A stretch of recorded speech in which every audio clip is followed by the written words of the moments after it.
We can put people on the moon. We can give old men erections. I think we should be able to make pretzels where the salt don't fall off.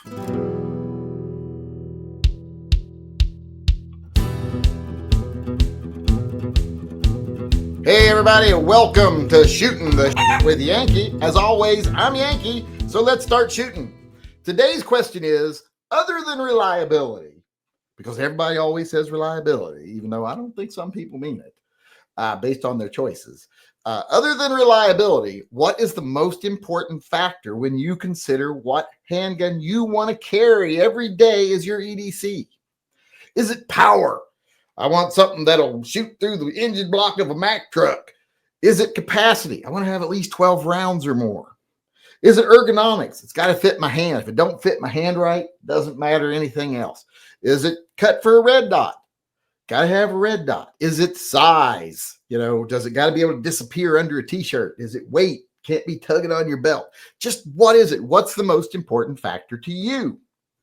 And I'm going to say, other than reliability, to get us started here, because remember, reliability is my number one issue, which is why I carry a revolver. But I'm going to say my main concern, it isn't like having a lot of rounds to be able to take down an army of ninjas or anything like that. For me, it's power. I want to have penetration, and not just penetration of sternums and bones and dense muscle. If someone's coming at me or a group of people in a car or a big old truck, I want to have a gun that's going to go through that not the gun, the bullet. I want to have a round that's going to go through that windshield and still fly straight and still be intact when it hits the guy. That's one of my biggest fears, is having a round that doesn't get the job done. They're not fears, but concerns. So to me, it's reliability, which is why I carry a revolver, and then power, which is also why I carry a revolver. So for me, like I said, I open carry 90% of the time. Size doesn't matter. I have a good belt and a good carry system, so weight isn't really a concern. I carry some pretty heavy guns. So none of that stuff really matters to me. And as far as ergonomics, a good revolver, you can always find grips that fit your hand. So the ergonomics are there as well.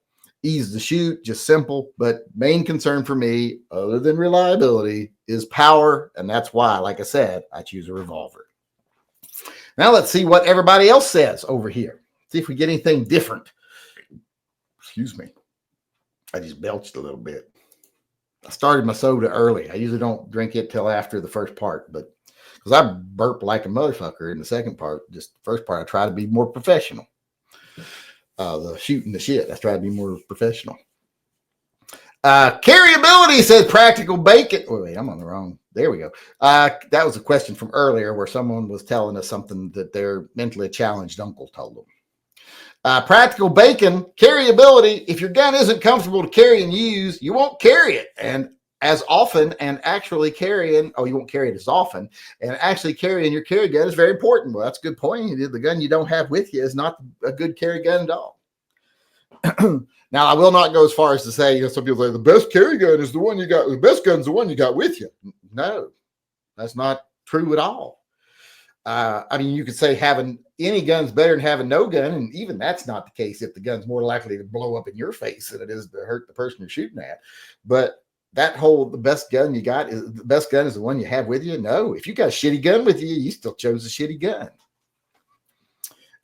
Mike D says, as PB says, comfort must carry and be comfortable.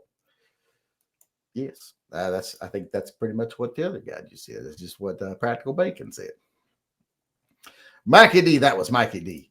Go Trucker 69, which is Georgia Trucker 69. But for some reason, with my glasses, it looks like it says Go Trucker 69. Size needs to be less than 4-inch barrel for me to sit and drive comfortably. So his it's size, but it's not so that it disappears under his shirt. It's because he's a truck driver. And if it's got a long barrel, it becomes really uncomfortable to sit with. And that's what I tell people all the time with revolvers. I'm like, 4-inch barrel guns are like the sweet spot. They balance better. They're accurate because you got a longer sight radius, blah, blah, blah. But you get just a tiny more bit of power out of them. But 3-inchers are better because when you're sitting, if you're sitting a lot in the car or something, they don't hit the seat before your butt does.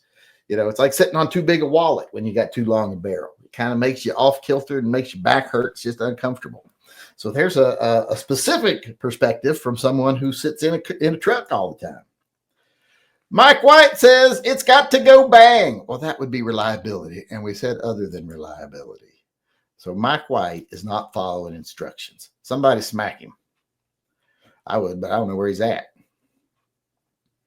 Plus, I don't like smack people. I'm a peaceful person. I'm borderline pacifist. Unless you piss me off. Flabby Atheist Prepper. That's quite a name.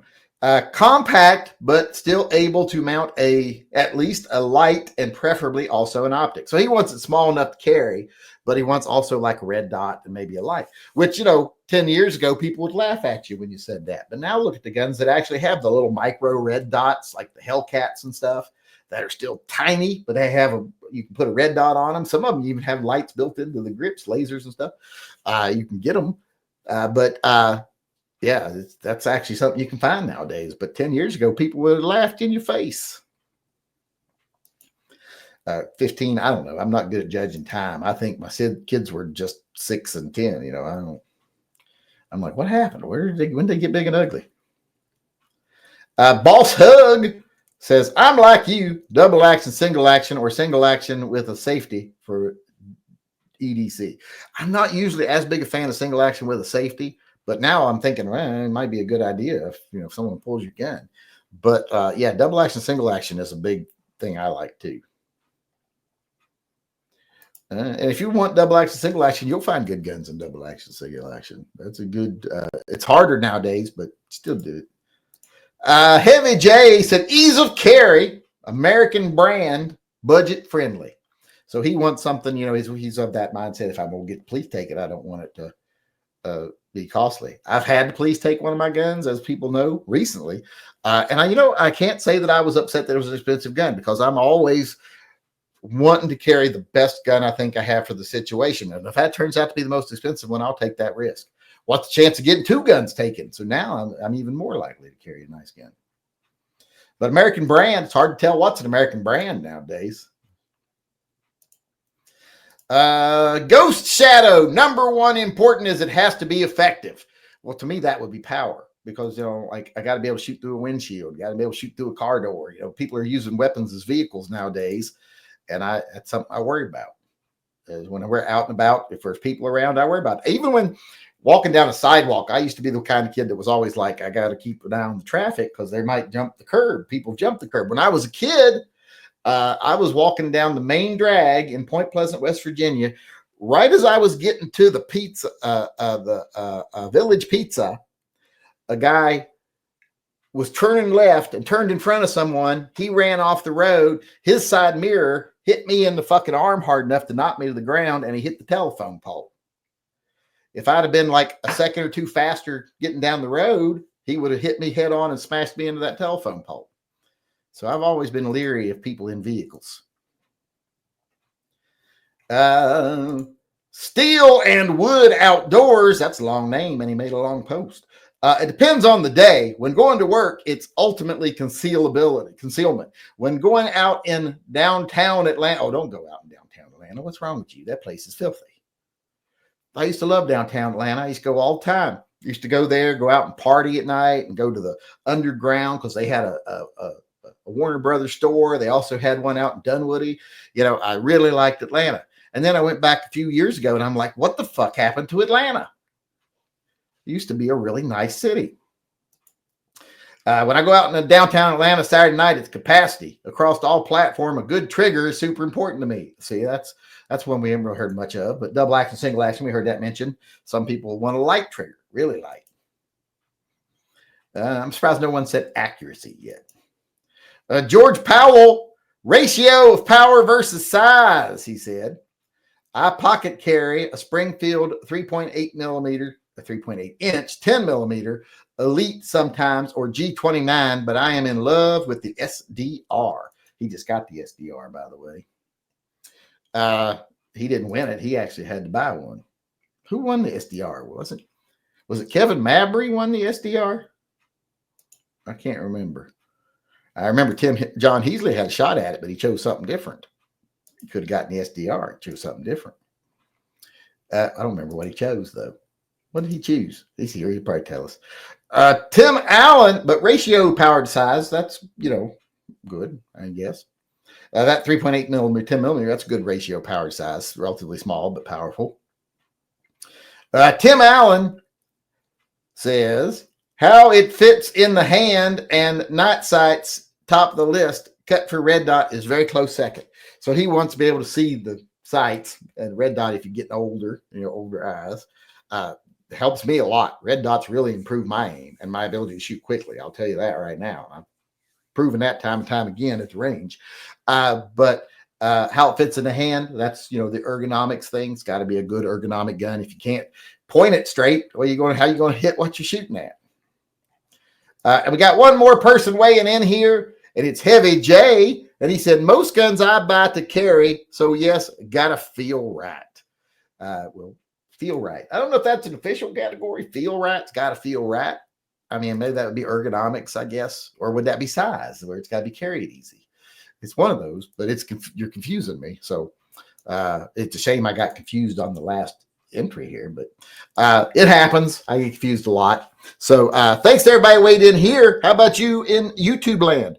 What's the most important factor other than reliability when you're choosing your EDC, your everyday carry gun? What matters most to you? Let me know in the comment section below. And if you want to weigh in on one of these topics in person, come to our live chats. We do them every day at 6 p.m. Pacific time. So come on in. Let us know what you think about the topic of the day. Stick around till after for the open chat. We do an open chat after this chat every day. We don't actually sign off. I just sign off for the video.